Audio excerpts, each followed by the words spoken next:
Hi friends, I am Manoj. Welcome to my YouTube channel. आज मैं आप लोगों को 28-29 दिसंबर को जो सीटेट एग्ज़ाम हुआ था उसमें एनईपी, एनसीएफ और आरटीआई से संबंधित बहुत सारे क्वेश्चन पूछ लिए गए थे। लगभग 10 से 12 क्वेश्चन हर शिफ्ट में पूछ लिया गया था। तो मैंने सोचा कि क्यों ना एनईपी, एनसीएफ और आरटीआई से संबंधित एक वीडियो ही बना लिया जाए, जिससे कि आने वाले नेक्स्ट एग्ज़ाम में आप लोगों को किसी भी प्रकार का कोई समस्या उत्पन्न ना हो। तो सबसे पहले हम लोग एनईपी के बारे में समझ लेते हैं।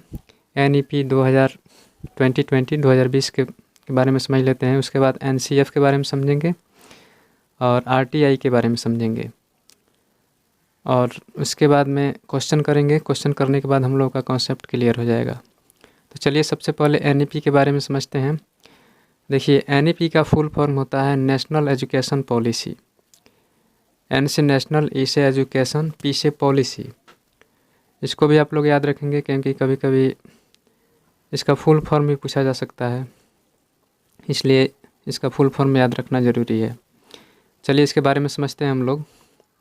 भारत में सर्वप्रथम 1968 में 1968 में नई शिक्षा नीति बनाई गई थी। उसके बाद 1986 में बनाई गई, जिसके बाद नई शिक्षा नीति को 1992 में संशोधित किया गया। लगभग 34 ईयर्स के बाद 2020 में पुनः नई शिक्षा नीति को लेकर अहम बदलाव किया गया है। तो चलिए उसके बारे में हम लोग समझते हैं। नेशनल एजुकेशन पॉलिसी के उद्देश्य के बारे में समझते हैं। भारत को वैश्विक स्तर पर शैक्षिक रूप से महाशक्ति बनाना तथा भारत में शिक्षा का सार्वभौमिकरण कर शिक्षा की गुणवत्ता को ऊंच करना है। कहने का मतलब है कि भारत को विश्व भर में शैक्षिक रूप से महाशक्ति बनाना है तथा शिक्षा प्रत्येक व्यक्ति के पास पहुँचे। कोई भी व्यक्ति शिक्षा से अछूता ना रहे, चाहे वो अमीर हो या गरीब हो, सबके पास शिक्षा पहुंचनी चाहिए। तभी हमारा देश दुनिया भर में महाशक्ति बन सकता है। इसलिए इस नेशनल एजुकेशन पॉलिसी 2020 का उद्देश्य है कि शिक्षा हर व्यक्ति के पास पहुंचना चाहिए, घर घर पहुंचनी चाहिए, तभी जाकर शिक्षा की गुणवत्ता को ऊंच किया जा सकता है। अगला है नैतिक। नई शिक्षा नीति के माध्यम से संपूर्ण भारत में शिक्षा का एक उचित स्तर प्रदान करना है। इस नेशनल एजुकेशन पॉलिसी 2020 का उद्देश्य है कि संपूर्ण भारत में शिक्षा का एक उचित स्तर प्रदान किया जाए। आगे है भारत में बच्चों को तकनीकी तथा रचनात्मकता के साथ साथ शिक्षा की गुणवत्ता का महत्व से अवगत कराना।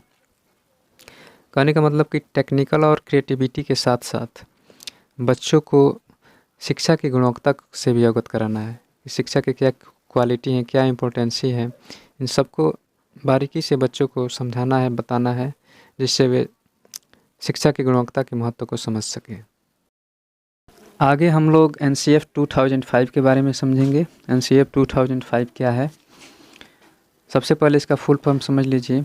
एन से नेशनल, सी से करिकुलम, एफ से फ्रेमवर्क होता है। इसे हिंदी में राष्ट्रीय पाठचर्या रूपरेखा कहते हैं। हिंदी और इंग्लिश दोनों आप लोग याद रखेंगे, क्योंकि इसका फुल फॉर्म भी पूछा जा सकता है।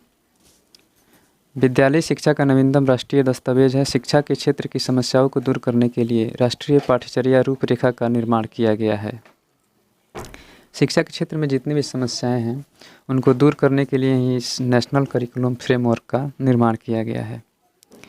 मानव संसाधन विकास मंत्रालय की पहल पर प्रोफेसर यशपाल की अध्यक्षता में चुने हुए विद्वानों के द्वारा कुछ सिद्धांत प्रस्तुत किए गए हैं, जो आगे आप लोग पढ़ेंगे। प्रोफेसर यशपाल की अध्यक्षता में चुने हुए विद्वानों के द्वारा कुछ सिद्धांत स्पष्ट किए गए हैं, जो इस प्रकार से हैं। ज्ञान को स्कूल के बाहरी जीवन से जोड़ा जाए। कहने का मतलब है कि ज्ञान को केवल स्कूली ज्ञान तक सीमित नहीं रखना चाहिए, स्कूल के बाहर के वातावरण से ज्ञान को जोड़ा जाना चाहिए। आगे पढ़ाई को रटन प्रणाली से मुक्त रखा जाए। राष्ट्रीय पाठचर्या रूपरेखा 2005 का यह सिद्धांत बच्चों की पढ़ाई को रटन प्रणाली से दूर रखना है। बच्चों को रटने के लिए प्रोत्साहित नहीं करना चाहिए, बच्चों को समझने के लिए प्रोत्साहित करना चाहिए। समझने के लिए बच्चों को उत्सुक किया जाना चाहिए तथा बच्चों को करके सीखने पर बल दिया जाना चाहिए। आगे पाठचर्या पाठ्यक्रम केंद्रित न हो। इसका मतलब है कि पाठचर्या पाठ्यक्रम केंद्रित नहीं होना चाहिए, न ही शिक्षक केंद्रित होना चाहिए। पाठचर्या बाल केंद्रित होना चाहिए। पाठचर्या बच्चों के अनुसार होना चाहिए, जो बच्चे पढ़ने में रुचि रखते हैं, जिस विषय के बारे में बच्चे पढ़ना चाहते हैं। आगे है कक्षा कक्ष को गतिविधियों से जोड़ा जाए। कहने का मतलब है कि स्कूल में दी जाने वाली शिक्षा को विभिन्न गतिविधियों से जोड़ा जाना चाहिए। जैसे अगर आप कक्षा में वन संरक्षण विषय के बारे में पढ़ा रहे हैं तो आप बच्चों को पेड़ लगाने के लिए बोलें। बच्चा स्वयं पेड़ लगाएगा तो वह पेड़ में प्रतिदिन पानी डालेगा, उस पेड़ का संरक्षण करेगा। इससे बच्चा पेड़ के संरक्षण के बारे में अच्छे से समझ जाएगा। इस प्रकार से कक्षा कक्ष को गतिविधियों से भी जोड़ा जाना चाहिए। आगे है राष्ट्रीय मूल्यों के प्रति आस्थावान विद्यार्थी तैयार किया जाए। देखिए, बच्चों में नैतिकता का विकास किया जाए, बच्चों को नैतिक शिक्षा के बारे में बताया जाए, राष्ट्रीय मूल्यों के बारे में कक्षा में बताया जाए, जिससे बच्चों में नैतिकता का भी विकास हो। चलिए अब RTE के बारे में समझ लेते हैं। RTE 2009 क्या है? सबसे पहले इसका फुल फॉर्म समझिए। RTE का फुल फॉर्म क्या होता है? R से राइट, T से टू, E से education, right to education. RTE का फुल फॉर्म होता है राइट टू एजुकेशन। इसको भी आप लोग याद रखेंगे। इसे हिंदी में शिक्षा का अधिकार कहते हैं। यह हमारे संविधान का एक अधिनियम है, जिस शिक्षा का अधिकार अधिनियम 2009, जिसे RTE एक्ट 2009 के रूप में जाना जाता है, 4 अगस्त 2009 को भारत की संसद द्वारा पारित किया गया और 1 अप्रैल 2010 में लागू हुआ। 4 अगस्त 2009 को भारत की संसद द्वारा पारित किया गया और 1 अप्रैल 2010 में लागू हुआ। इसको भी आप लोग याद रखेंगे। आगे है, यह भारत के संविधान के अनुच्छेद 21A के तहत 6 से 14 वर्ष की आयु के बच्चों के लिए मुफ्त और अनिवार्य शिक्षा प्रदान करेगा। इस अधिनियम से देश में शिक्षा एक मौलिक अधिकार बन गया है। इस पॉइंट को आप लोग याद रखेंगे। आपसे एग्जाम में पूछा जा सकता है कि 6 से 14 वर्ष की आयु के बच्चों के लिए मुफ्त और अनिवार्य शिक्षा संविधान के किस अनुच्छेद के तहत आता है? तो यह 21A के तहत आता है। इसको आप लोग अच्छे से याद रखेंगे। चलिए RTE एक्ट 2009 से जुड़ी कुछ अन्य ज़रूरी बातें समझ लेते हैं। जैसे नियुक्त शिक्षकों को उचित रूप से प्रशिक्षित और योग्यता होना आवश्यक है। जो भी शिक्षक नियुक्त होंगे उन्हें उचित रूप से ट्रेंड और योग्यता होना आवश्यक होगा। 6 से 14 साल के बच्चों से बाल मजदूरी नहीं कराई जाएगी। RTE एक्ट 2009 के अनुसार 6 से 14 साल के बच्चों से बाल मजदूरी नहीं कराई जाएगी। अगर ऐसा कोई करते हुए पकड़ा जाता है तो वह दंड का अधिकारी होगा। स्कूल मैनेजमेंट कमेटी के अध्यक्ष बच्चों के अभिभावक होंगे। स्कूल मैनेजमेंट कमेटी के अध्यक्ष बच्चों के अभिभावक ही होंगे। इसको भी आप लोग याद रखेंगे। तो चलिए, हमें आशा है कि आप लोग NEP, NCF और RTE के बारे में बहुत अच्छे से समझे होंगे। अब आप लोगों को क्वेश्चन आंसर करने में कोई भी परेशानी नहीं होगी। आप लोग अच्छे से क्वेश्चन आंसर कर पाएंगे। तो चलिए अब हम लोग क्वेश्चन आंसर करते हैं। चलिए, पहला क्वेश्चन आपके स्क्रीन पर, राष्ट्रीय शिक्षा नीति 2020 क्या प्रस्तावित करती है? चलिए ऑप्शन देखिए। ऑप्शन ए, विद्यालय की पाठचर्या की विषय वस्तु में कटौती। ऑप्शन बी, विद्यालय की पाठचर्या के लचीलेपन में वृद्धि। ऑप्शन सी, रटंत अधिगम को महत्व देना। एंड ऑप्शन डी, विवेचनात्मक चिंतन को महत्व देना। इसमें राइट आंसर होगा ऑप्शन सी, ABD। तो चलिए ABD ऑप्शन को देखते हैं। ऑप्शन ए में दिया है विद्यालय की पाठचर्या की विषय वस्तु में कटौती। बिल्कुल राइट आंसर है। प्रोफेसर यशपाल के द्वारा भी कहा गया है कि बिना बोझ की शिक्षा होनी चाहिए। इस प्रकार से विद्यालय की पाठचर्या की विषय वस्तु में कटौती हो सकती है। ऑप्शन बी है विद्यालय की पाठचर्या के लचीलेपन में वृद्धि। यह भी राइट आंसर है। विद्यालय की पाठचर्या में लचीलापन होनी चाहिए। ऑप्शन सी है रटंत अधिगम को महत्व देना। यह बिल्कुल गलत ऑप्शन है, क्योंकि रटने के ऊपर कभी भी फोकस नहीं किया जाता है, समझने के ऊपर फोकस किया जाता है। बच्चे को समझने के लिए उत्सुक बनाया जाता है, न कि रटने के ऊपर। इस प्रकार से ऑप्शन सी बिल्कुल गलत है। ऑप्शन डी, विवेचनात्मक चिंतन को महत्व देना, यह भी राइट आंसर है। इस प्रकार से ऑप्शन सी, ABD बिल्कुल सही है। चलिए अगला क्वेश्चन है, राष्ट्रीय शिक्षा नीति 2020 यह प्रस्ताव रखती है कि, ऑप्शन देखिए। ऑप्शन ए, प्राथमिक कक्षाओं के बच्चों को उनके घर की या स्थानीय भाषाओं में पढ़ाया जाना चाहिए। ऑप्शन बी है, प्राथमिक कक्षाओं में शिक्षा का माध्यम एक ही तरह की भाषा में ही उपयोग होनी चाहिए। ऑप्शन सी है, शिक्षकों को द्विभाषिक उपागम को प्रयोग करने के लिए हतोत्साहित किया जाना चाहिए। एंड ऑप्शन डी है, बहुभाषावाद को बिल्कुल भी बढ़ावा नहीं देना चाहिए। इसमें राइट आंसर होगा ऑप्शन ए, प्राथमिक कक्षाओं के बच्चों को उनके घर की या स्थानीय भाषाओं में पढ़ाया जाना चाहिए। बिल्कुल राइट आंसर है, क्योंकि राष्ट्रीय शिक्षा नीति 2020 के अंतर्गत कक्षा 5 की शिक्षा में मातृभाषा या स्थानीय या क्षेत्रीय भाषा को अध्ययन के माध्यम के रूप में अपनाने पर बल दिया गया है। साथ ही इस नीति में मातृभाषा को कक्षा 8 और आगे की शिक्षा के लिए प्राथमिकता देने का सुझाव दिया गया है। इस प्रकार से ऑप्शन ए, प्राथमिक कक्षाओं के बच्चों को उनके घर की या स्थानीय भाषाओं में पढ़ाया जाना चाहिए, बिल्कुल राइट आंसर है। आगे बी है, प्राथमिक कक्षाओं में शिक्षा का माध्यम एक ही तरह की भाषा में ही उपयोग होना चाहिए। यह गलत ऑप्शन है। एक ही तरह की भाषा का ही उपयोग नहीं होना चाहिए, एक से अधिक भाषा का उपयोग होनी चाहिए। ऑप्शन सी है, शिक्षकों को द्विभाषिक उपागम को प्रयोग करने के लिए हतोत्साहित किया जाना चाहिए। देखिए हतोत्साहित शब्द जो है निगेटिव शब्द है, यह जहाँ पर भी देखिए ऑप्शन गलत होता है। ऑप्शन डी है, बहुभाषावाद को बिल्कुल भी बढ़ावा नहीं देना चाहिए, यह भी ऑप्शन गलत है, बहुभाषावाद को बढ़ावा देना चाहिए।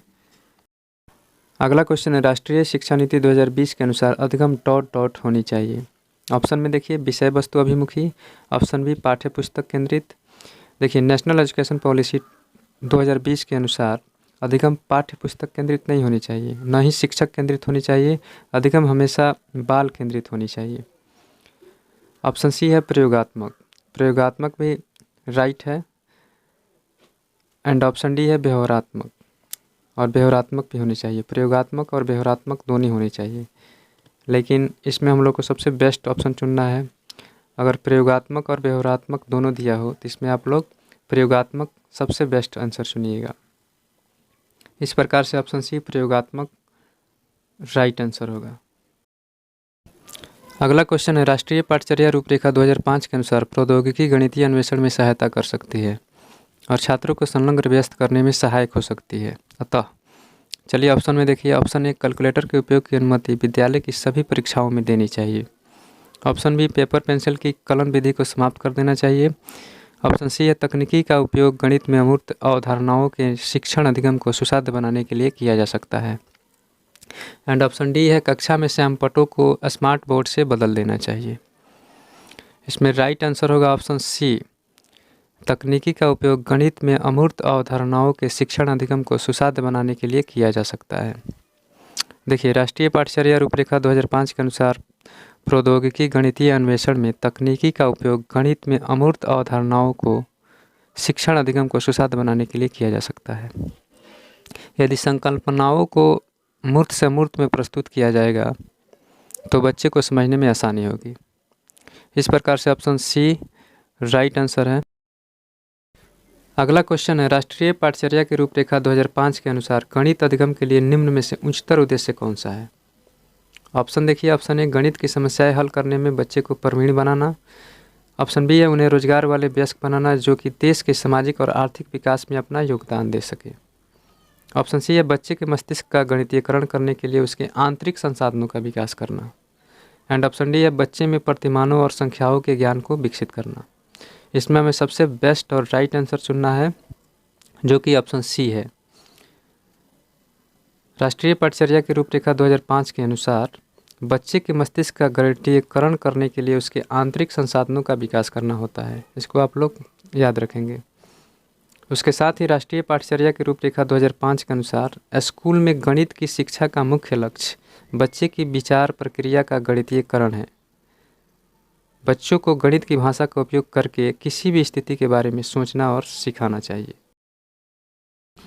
अगला क्वेश्चन है, राष्ट्रीय शिक्षा नीति 2020 प्रस्तावित करती है कि शिक्षा ... होनी चाहिए। चलिए ऑप्शन देखिए, वेतन तथा अभ्यास पर आधारित। देखिए ज़रूरत से ज़्यादा अभ्यास करना भी ठीक नहीं होता है, जितना ज़रूरत हो उतना ही अभ्यास करना चाहिए। ऑप्शन बी है अन्वेषण प्रेरित खोज उन्मुखी। देखिए सबसे पहले अन्वेषण का मतलब समझ लीजिए, अन्वेषण का अर्थ समझ लीजिए। अन्वेषण का अर्थ आप लोगों को समझ में नहीं आ रहा होगा। अन्वेषण का मतलब क्या होता है, देखिए किसी विषय से संबंधित तथ्यों के बारे में छानबीन करने का काम अन्वेषण कहलाता है। रिसर्च करने का काम अन्वेषण कहलाता है। इसमें बालकों को बताया ना जाए, उनको जितना संभव हो खोजने के लिए प्रोत्साहित किया जाए, उनको खोजने के लिए उत्सुक बनाया जाए, खोजने के लिए उन्मुख बनाया जाना चाहिए। इसलिए ऑप्शन बी बिल्कुल राइट आंसर है। ऑप्शन सी है पाठ्य पुस्तक और शिक्षक केंद्रित। आप लोगों ने इससे पहले पढ़ा होगा कि अधिगम जो है पाठ्य पुस्तक और शिक्षक केंद्रित नहीं होना चाहिए, बाल केंद्रित होना चाहिए। इसको आप लोग हमेशा ध्यान में रखिएगा। ऑप्शन डी है परीक्षा के लिए सीखने की ओर उन्मुख। सिर्फ परीक्षा के लिए सीखने की ओर उन्मुख यह गलत ऑप्शन है, इसलिए इसमें option B is the right answer होगा। अगला क्वेश्चन है, राष्ट्रीय पाठ्यक्रम रूपरेखा 2005 का विचार है कि विद्यालय में गणित उस स्थिति में होता है जहाँ, चलिए ऑप्शन देखते हैं। ऑप्शन ए छात्र प्रश्नों के हल पेपर पेंसिल तकनीक से करने में सक्षम है। ऑप्शन बी में दिया है सूत्रों और कार्य विधियों पर ध्यान केंद्रित करते हुए छात्र गणित को पढ़ रहे हैं। ऑप्शन सी है छात्र गणित को अपने जीवन के अनुभवों के भाग जैसा देखते हैं तथा वे अर्थपूर्ण प्रश्नों को प्रस्तुत और हल करते हैं। ऑप्शन डी है गणित की परीक्षा में छात्र सफलतापूर्वक प्रदर्शन करते हैं। इसमें सबसे बेस्ट और राइट आंसर होगा ऑप्शन सी। देखिए ऑप्शन सी में दिया है छात्र गणित को अपने जीवन के अनुभवों के भाग जैसा देखते हैं। मतलब कि छात्र जो है गणित को का सॉल्यूशन जो कर रहे हैं अपने जीवन के अनुभवों के साथ अनुभवों को जोड़ करके उसका सॉल्यूशन कर रहे हैं। इस प्रकार से अगर जब भी ऑप्शन में दिया हो कि जीवन के अनुभवों के साथ जोड़कर किसी मैथ्स का सॉल्यूशन किया जा रहा है तो सबसे बेस्ट आंसर होगा। इस प्रकार से option C is the right answer. अगला क्वेश्चन है कक्षा 3 से 5 तक ईवीएस एक विषय के रूप में विज्ञान, सामाजिक विज्ञान एवं पर्यावरण शिक्षा को निम्न में से किसके अनुशंसा पर एकीकृत करता है। ऑप्शन से देखते हैं। Option A NCF 1986, option B NCF 1988, option C NCF 2005 and option D NCF 2007। इसमें राइट आंसर होगा ऑप्शन सी एनसीएफ 2005। अगला क्वेश्चन है आरटीई एक्ट 2009 में कितनी अध्याय व धाराएं हैं। ऑप्शन देखिए। ऑप्शन ए 10 व 38, ऑप्शन बी 7 व 2, ऑप्शन सी 7 व 38, ऑप्शन डी 5 व 45। इसमें राइट आंसर होगा ऑप्शन सी 7 व 38। आरटीई एक्ट 2009 में 7 अध्याय और 38 धाराएं हैं। इसको आप लोग याद रखेंगे। अगला क्वेश्चन है आरटीई एक्ट 2009 संपूर्ण भारत में कब लागू हुआ। चलिए ऑप्शन देखिए। 20 मार्च 2011, 1 अप्रैल 2010, 20 मार्च 2010, 20 अगस्त 2009। देखिए आरटीई एक्ट 2009 भारत की संसद द्वारा 4 अगस्त 2009 को पारित किया गया और 1 अप्रैल 2010 को पूरे भारत में लागू कर दिया गया। इस प्रकार से ऑप्शन बी 1 अप्रैल 2010 राइट आंसर होगा। अगला क्वेश्चन है आरटीई अधिनियम 2009 के अनुसार शिक्षकों के लिए प्रति सप्ताह काम के घंटे ... हैं। चलिए ऑप्शन से देखते हैं। ऑप्शन ए 40 घंटे, बी 42 घंटे, सी 45 घंटे एंड ऑप्शन डी 48 घंटे। इसमें राइट आंसर होगा ऑप्शन सी 45 घंटे। आरटीई अधिनियम 2009 के अनुसार शिक्षकों के लिए प्रति सप्ताह 45 घंटे काम करने हैं। अगला क्वेश्चन है निःशुल्क और अनिवार्य शिक्षा के अधिकार वर्तमान में अनुच्छेद 45 के बजाय 21A के रूप में रखे गए हैं। अब अनुच्छेद 45 प्रदान करता है। देखिए निःशुल्क और अनिवार्य शिक्षा पहले अनुच्छेद 45 में रखा गया था, लेकिन वर्तमान में अब इसे 21A के रूप में रख दिया गया है। तो अब अनुच्छेद 45 क्या प्रदान करता है इसके बारे में समझना है। तो ऑप्शन से देखते हैं। ऑप्शन ए 6 साल तक के बच्चों की शिक्षा और देखभाल, ऑप्शन बी 0 से 14 वर्ष के बच्चों की शिक्षा और देखभाल, सी है 14 साल के ऊपर के बच्चों की शिक्षा और देखभाल एंड ऑप्शन डी है पास नहीं होने वाले बच्चों की शिक्षा और देखभाल। इसमें राइट आंसर होगा 6 साल तक के बच्चों की शिक्षा और देखभाल। अब 45 अनुच्छेद 45 6 साल तक के बच्चों की शिक्षा और देखभाल प्रदान करता है। इसको आप लोग याद रखेंगे। अगला क्वेश्चन है भारतीय संविधान के किस अनुच्छेद में 6 से 14 आयु वर्ग के बच्चों के लिए निःशुल्क अनिवार्य शिक्षा का अधिकार शामिल किया गया है। चलिए ऑप्शन से देखते हैं। अनुच्छेद 42, अनुच्छेद 21, अनुच्छेद 45, अनुच्छेद 21A। इसमें राइट आंसर होगा ऑप्शन डी अनुच्छेद 21A। देखिए 6 से 14 आयु वर्ग के बच्चों के लिए निःशुल्क अनिवार्य शिक्षा का अधिकार अनुच्छेद 21A में रखा गया है। पहले अनुच्छेद 45 में था, इसमें आप लोग कन्फ्यूज नहीं होंगे, लेकिन अब अनुच्छेद 21A में रखा गया है। अब अनुच्छेद 45 में 6 साल तक के बच्चों की शिक्षा और देखभाल को प्रदान करता है। इस प्रकार से ऑप्शन डी अनुच्छेद 21 से राइट आंसर होगा। तो चलिए फ्रेंड्स आज के लिए बस इतना ही। अगर आप चैनल पर नए हैं तो प्लीज़ चैनल को लाइक और सब्सक्राइब जरूर कर देंगे, जिससे हमारी आने वाली सभी वीडियोज़ आपके पास सबसे पहले पहुँच सके। तो चलिए मिलते हैं नेक्स्ट वीडियो में। तब तक के लिए जय हिंद, वंदे मातरम।